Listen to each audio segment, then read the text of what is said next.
歡迎嚟到靜心說書。做完試卷之後應該點樣檢查呢？考試測驗係我哋每個人必須經歷嘅，爸爸媽媽都唔例外㗎喎。你哋平時考試測驗嘅時候，係咪一收到份卷就即刻一支箭咁樣係咁做呢？完成咗題目之後，你哋有冇重新睇一次份卷呢？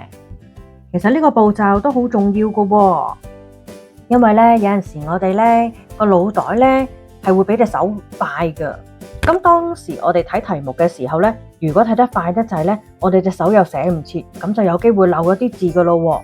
又或者我哋心急睇題目，有機會都會睇錯㗎。所以我哋完成份卷再睇一次係好重要嘅一個步驟嚟㗎。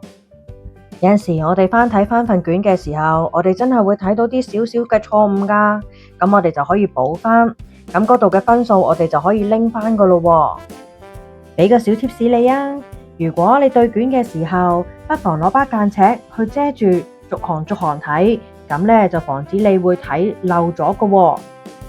下次小朋友你睇嘅時候，不妨攞把間尺去間住每一行每一行去睇啊！好啦，今次就講到呢度先，咁下一條片再見啦。